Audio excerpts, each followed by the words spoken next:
on est doué quand même. Bon, on va essayer de faire une là. T'en as qui passent, les petites J'ai passes. l'impression qu'il y en a qui les petites passent. Ouais. L'autonomie alimentaire est l'affaire de tous. Elle s'apprend et elle s'organise. Avec pour partenaires les réseaux locaux.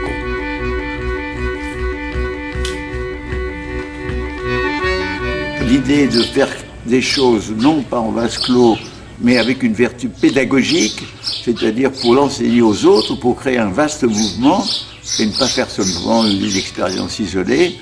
Comment justement fixer cette jeunesse sur place, et c'est toute la problématique. Alors pour la fixer, il faut déjà lui montrer un exemple qui marche bien. On risque d'aller dans une période de crise internationale grave. Un collectif citoyen présente le fruit d'une mobilisation multi-acteurs vers l'autonomie alimentaire des territoires par la création d'une économie circulaire. C'est l'agroécologique, c'est-à-dire quelque chose qui respecte le milieu, la biodiversité, qui redonne vie à la terre, qui ne soit pas livré aux engrais chimiques, qui ne soit pas livré au profit industriel. Quand nous parlons d'autonomie et de sécurité alimentaire, il faut savoir que la semence est le premier maillon de la chaîne. Or, l'ONU nous dit que 75%, les 3/4 de ce patrimoine d'espèces comestibles, ont disparu en à peine un siècle. Il faut donc d'urgence sauver ces chefs-d'œuvre en péril pour assurer l'avenir alimentaire et la pérennité de la vie sur la planète. C'est pour répondre à ces enjeux que l'association Listing Core a vu le jour en Corse. Comment vous avez eu cette idée ? Moi je suis un gars chanceux en fait. J'avais un père qui avait une sensibilité lui aussi de ce côté-là. Il est venu ici, il a planté quelque chose comme 600 arbres, des avocatiers, des orangers, des clémentiniers, des figuiers, un peu de tout. Mes enfants, il y a 1 an ou 2, avaient commencé déjà à créer un petit jardin à titre personnel, pour nous alimenter nous-mêmes. Et puis là-dessus, le lutin est arrivé. Alors ça a changé complètement l'échelle du projet, quoi. Quand il m'a dit qu'il avait l'intention de créer un jardin pilote lors des rencontres qu'on a faites avec François Rouillet et Sabine Becker, et je lui ai dit, mais pourquoi en France, pourquoi pas en Corse? Il m'a dit, mais où? J'ai dit, mais voilà, là. Le lendemain, on était là, et le lendemain à midi, on savait quand, c'est le coup, quoi. C'est marrant. Alors aujourd'hui, on peut parler de réussite, je pense. La première phase, indiscutablement, est parfaitement réussie. Et là, il y a plusieurs niveaux. On a échangé tout de suite, on va former des enfants, on va former des professionnels, on va former des familles, des grands publics. Ça, c'est en train de se déployer. Association pour l'éducation, la résilience, l'agriculture régénérative et l'autonomie alimentaire des territoires.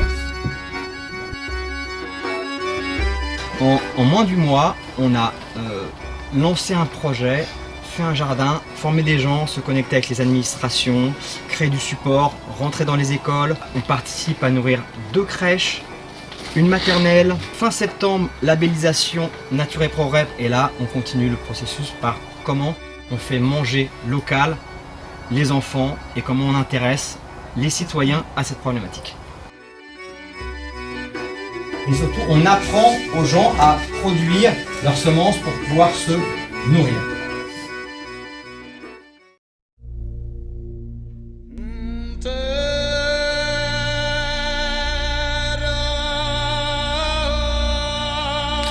Le design. Faire un plan des différents éléments de son système. Partir d'un terrain nu, y placer des ingrédients. La haie, brise-vent, biodiversité, refuge, création de matière organique. L'agora, lieu d'apprentissage et de partage. La serre, produire ses semis, production sous couvert. Le laboratoire, la laverie, les outils. Les chemins de circulation. Le bassin, zone humide, l'écosystème aquatique. La pépinière, production de plants diversifiés. L'agroforesterie, placer des arbres au sein de son système de production maraîchère. Avoir une zone de production de semences et y placer des lits de culture maraîchère. Edgar Morin constate aujourd'hui un réveil de la vitalité créative par l'agroécologie. Nous sommes, dit-il, dans la préhistoire d'un mouvement naissant qui ne demande qu'à se développer.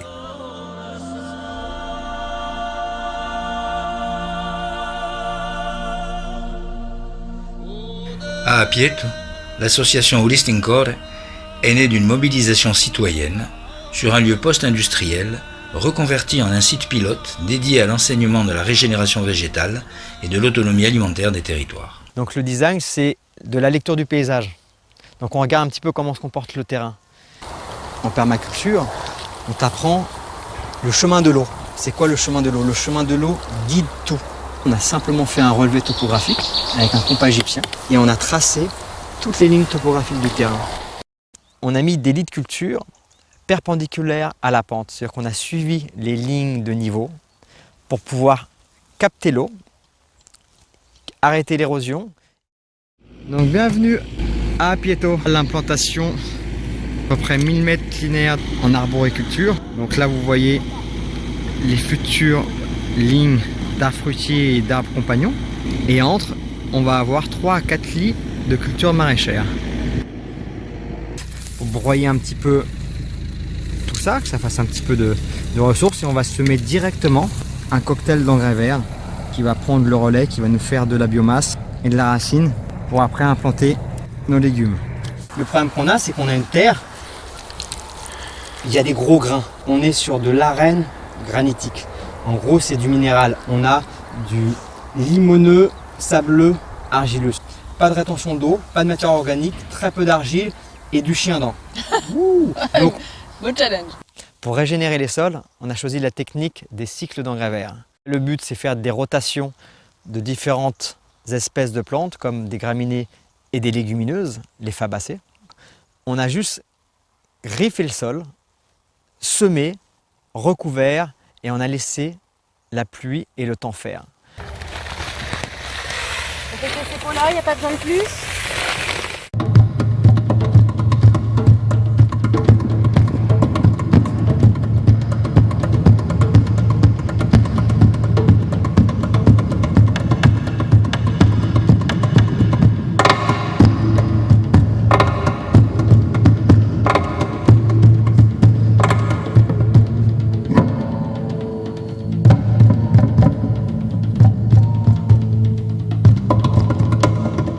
Un petit tour sur nos engrais verts.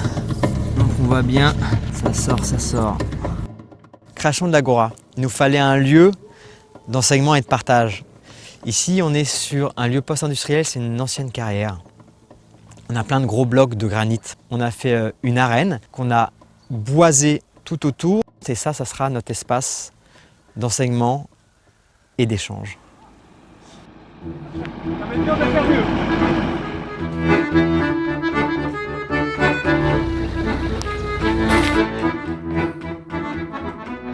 Donc la première fonction de ce que propose Fabien ici, c'est une fonction de production. Une production, pas n'importe laquelle, on a dit permaculture, agroécologie et agriculture bio-intensive. Donc c'est une production qui va produire le plus de fruits et légumes possible au mètre carré. Et donc c'est la fonction de production qui est là. La deuxième fonction, eh bien, c'est les sols fatigués, c'est de les régénérer, donc une fonction de régénération. Et la troisième, eh bien, c'est une fonction de transmission, de formation. Et là, il y a plusieurs niveaux. On a échangé tout de suite, on va former des enfants, on va former des professionnels, on va former des familles, des grands publics. Ça, c'est en train de se déployer.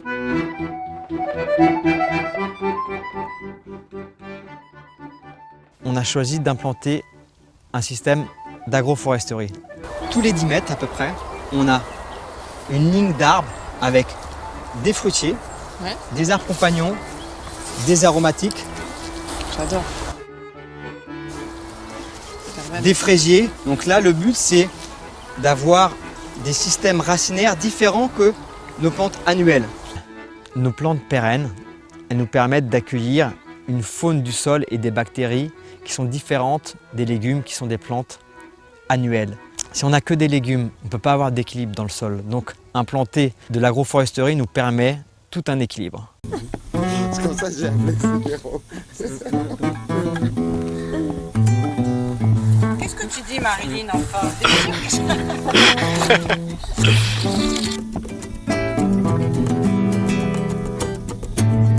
Plantation d'arbres fruitiers, d'arbres compagnons, d'aromatiques et de petits fruits.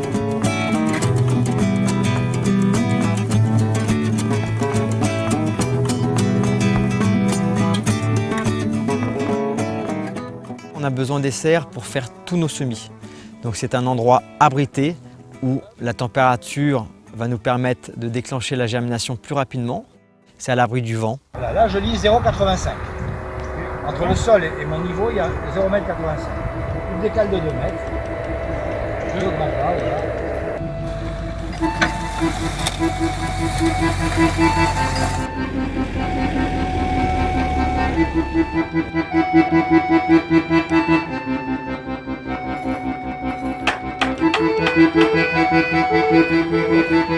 Voilà, on doit être de niveau.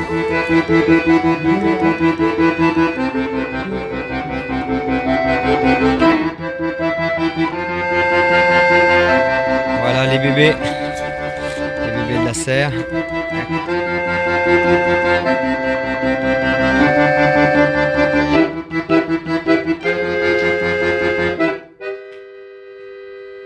On travaille avec des graines labellisées qui ne sont pas hybridées, qui ne sont pas des F1. On travaille beaucoup avec les graines anciennes.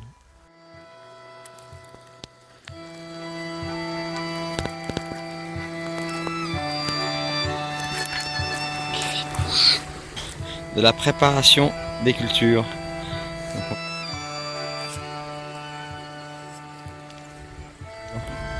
Donc on vient de recevoir nos graines. Donc là, on a graines d'engrais verts et production de biomasse, prise vent. Herbes aromatiques, donc annuelles pour la cuisine et pour la santé.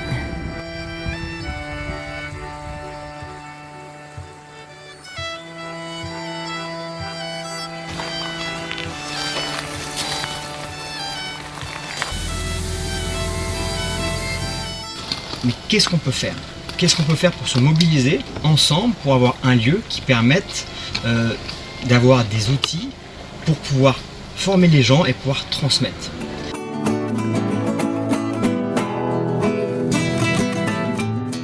On a utilisé tout simplement un compas égyptien, 3 planches ou 3 tasseaux avec une corde et un plomb, et avec ça on peut faire de la topographie de n'importe quel lieu. Ouais, et là c'est bon, on est de niveau. Oui. Vous êtes de niveau? On va vérifier si on est de niveau dessus. Alors Là tu as des marcoulages. On est de niveau, tu mets aussi la planche. Par contre, essayez de le tracer vraiment fort qu'on le voie.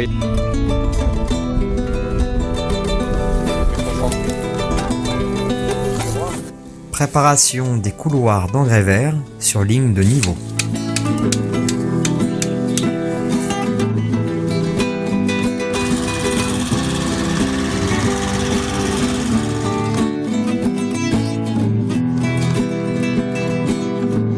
À partir de là, ils ont les bases pour pouvoir eux-mêmes aller créer une exploitation et se devenir lancer. autonome. Et devenir autonome. Ok, Cédric, tu peux nous dire qu'est-ce que tu fais? Je prends un niveau, histoire de créer une petite pompe pour pouvoir irriguer notre petit corridor ici. Arrêter l'érosion, arroser les haies. Donc on a une ferme à verre, donc on fait du lombricompost. Oui, il y a quelques verres. Il y en a beaucoup là. Eh, vous me faites pas un carnage, hein? Non, on en a fait des beaux, hein. Donc on va faire une partie de la zone en but. Donc là, en gros, tu as un montage à blanc de nos buts. Et là, si on ouvre, je sais pas si on va avoir des surprises, mais regarde. Il y a de la vie. Donc là, il y a de la vie. Donc bien sec. Si c'est pas bien sec, ça marche pas. Donc là, on a fait un mélange de gros bois, moyen bois, petit bois. Après, pour recouvrir... Moi, j'ai besoin d'une pelle. T'as besoin d'une pelle? Vas-y, au boulot. Super. On a mélangé à peu près 20-30% de fumier paille et on a recouvert d'une croûte de terre fumier paille ce montage-là.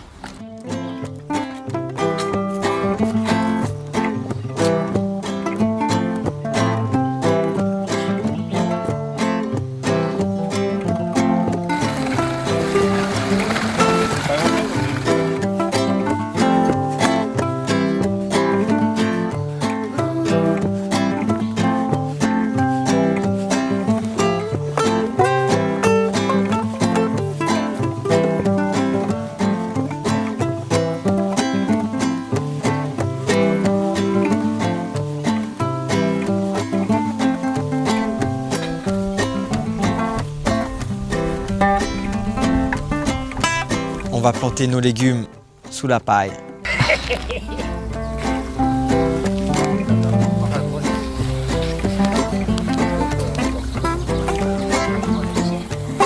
Oh l'ami, tu vas où avec les bottes de paille?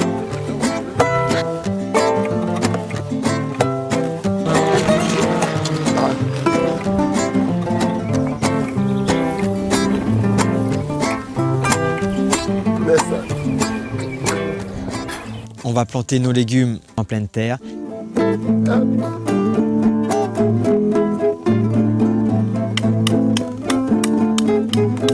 Sur cette butte.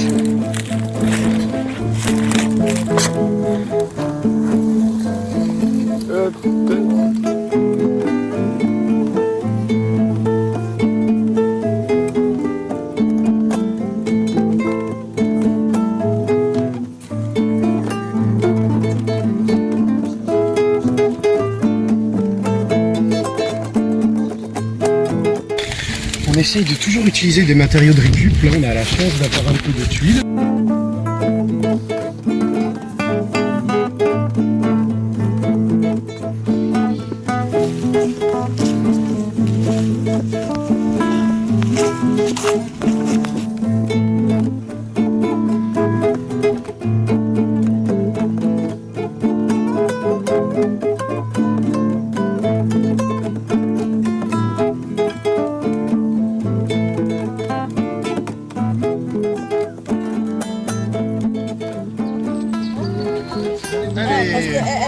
Voilà ta nouvelle maison, cocotte. Notre secrétaire de l'association, Audrey, va être en charge de développer avec l'équipe des modules hors sol pour les maisons de retraite, les hôpitaux et pour les centres qui accueillent des gens à mobilité réduite pour pouvoir leur permettre d'avoir un accès au jardinage, un accès aux plantes.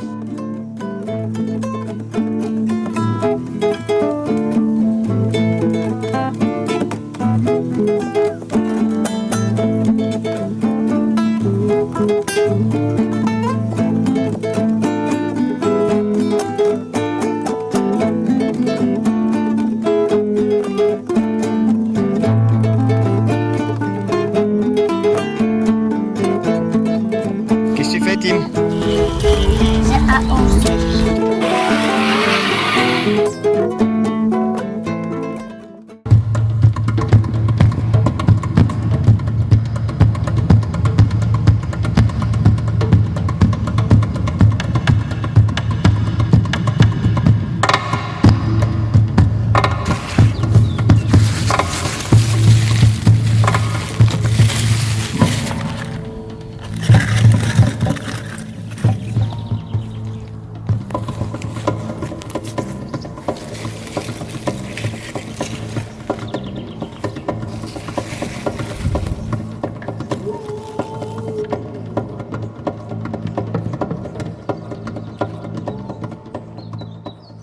On a préféré faire des grands lits et des grands chemins pour pouvoir accueillir des groupes, accueillir des personnes à mobilité réduite. Les gens en fauteuil puissent venir dans le jardin et participer à notre aventure nous paraissait très important. Transport exceptionnel.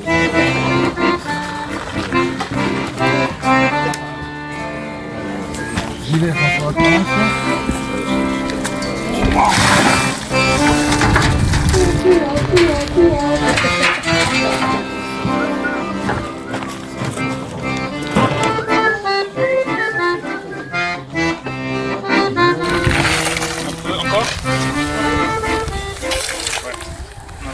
C'est le temps du repiquage.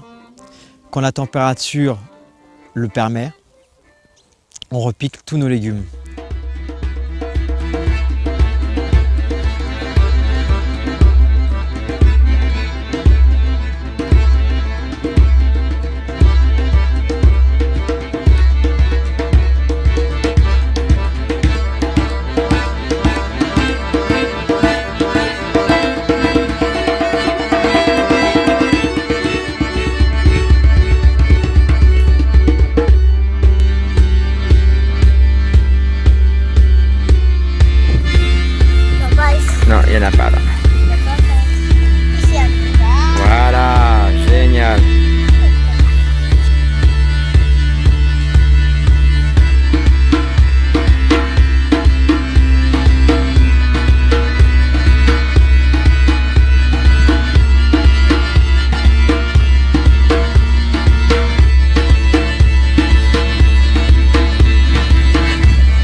installé du goutte à goutte.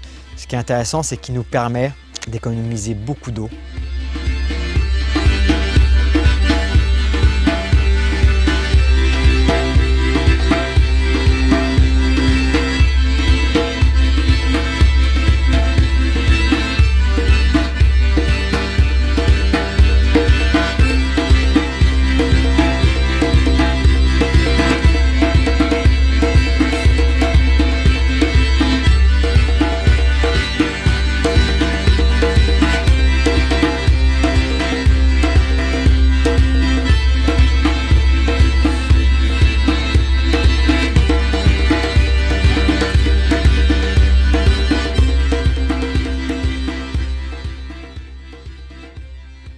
Le laboratoire il nous permet de faire des préparations pour soutenir notre jardin.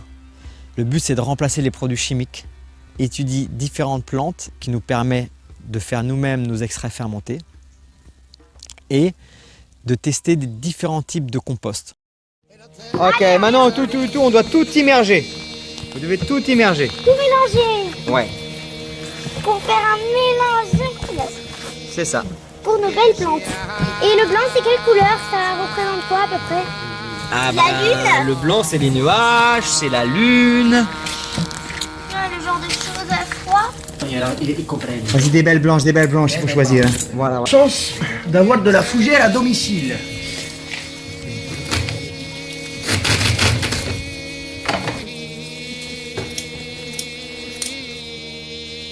Oh, c'est joli. Regarde. Donc là, on récolte la consoude pour les extraits fermentés. De l'extrait fermenté de consoude. Donc là, première opération, on va peser la consoude. Il nous faut à peu près 1 kg de matière fraîche pour 10 litres. Et après, couper grossièrement. On a presque envie de goûter. Donc voici la... Vu l'odeur. Ah mais je pense que c'est potable, mais c'est une macération. Ça va être joli la potion. Ah oui. Donc après, il y aura une histoire de niveau pour que tout se remplisse. Voilà. Oh, regarde ça. Oh, c'est magnifique.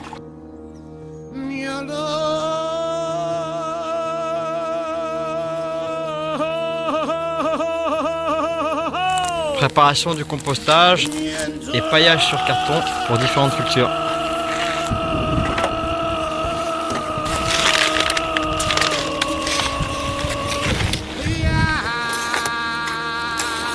C'est bon. On a décidé de mettre un bassin au milieu de notre exploitation pour faire venir les grenouilles, les libellules, les abeilles. Le but c'est qu'on ait tous nos auxiliaires qui puissent trouver un refuge, de l'eau.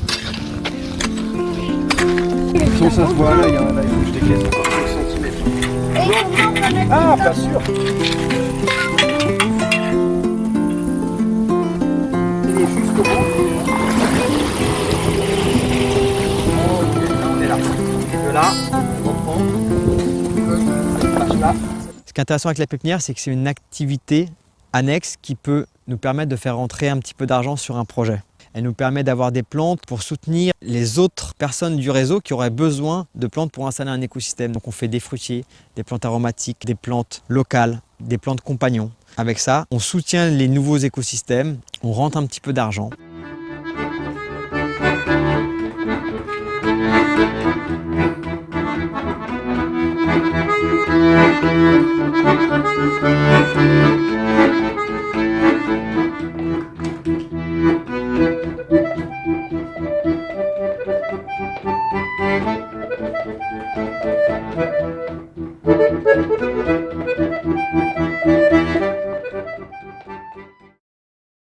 Donc là, on a fait un inventaire des plantes, ce qui nous a permis de faire un relevé de plantes bio-indicatrices, ce qui nous donne des informations sur le sol. Est-ce qu'il y a des plantes médicinales? Est-ce qu'il y a des plantes fourragères? Donc le but, c'est de faire l'index de toutes les plantes d'un lieu pour avoir des informations sur l'écosystème du lieu.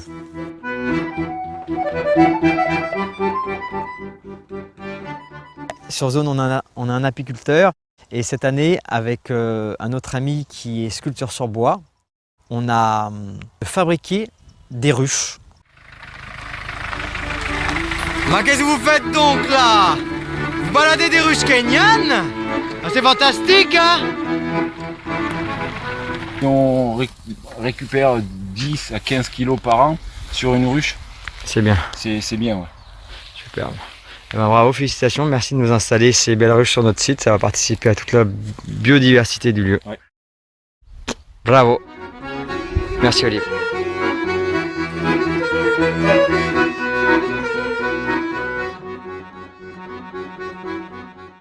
Quelles sont les étapes pour produire de la semence?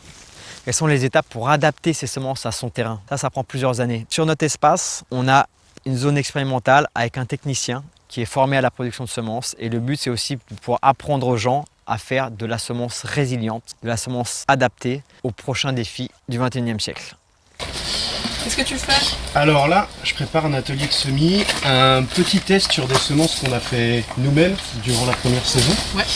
Et donc là, on va tester, en fait, on va voir si toutes les étapes ont été respectées et qu'on a une belle levée. Après, et si tout pousse comme il faut. Voilà, c'est ça, exactement, tout à fait.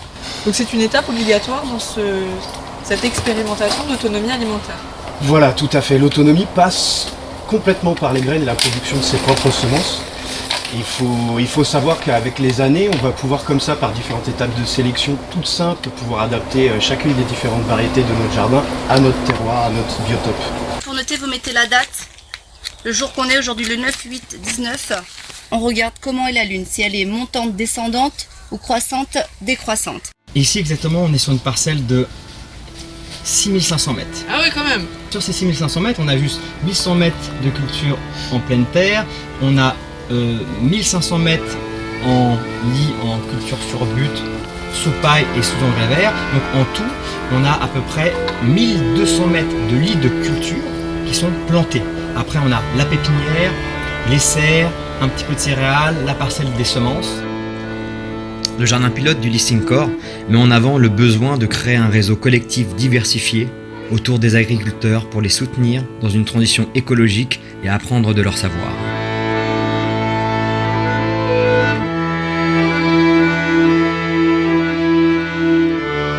Nous devons manger tous les jours. Cette réalité incontestable constitue la vraie problématique des années à venir. L'urgence est de produire des aliments sains en quantité suffisante pour nos enfants et toutes nos populations. Le challenge consiste à produire bien et bon en circuits locaux.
Voilà.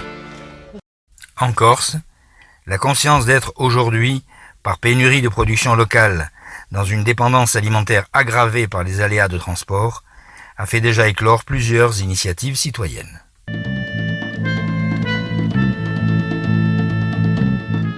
La mise en place de l'exploitation s'est faite sous forme de chantier participatif. Amis, voisins, retraités, stagiaires à FPR et woofers ont permis de réussir ce pari en 4 mois. Pour lancer le projet, le budget était de 5 000 €, complété par des matériaux de récupération. À l'issue de la première saison, nous avons livré 3 tonnes de légumes diversifiés en nature et progrès aux hôtels, crèches et maternelles de la région, dégageant ainsi 5 500 € de vente. Ce site pilote s'inscrit dans le cadre du projet d'écologie économique territoriale, EET de la Gravonne, qui œuvre aux interconnexions entre acteurs locaux.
que cela soit, il y a urgence à créer des lieux d'apprentissage afin de former un maximum de gens à promouvoir cette agroécologie locale salvatrice. Ces savoirs acquis ouvriront tous les champs des possibles vers l'autonomie alimentaire des territoires.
Le grand argument, c'est de dire « Ah ben la Terre, il va y avoir 2 milliards d'habitants de plus. » Il y a une grande partie des terres non exploitées dans beaucoup de régions.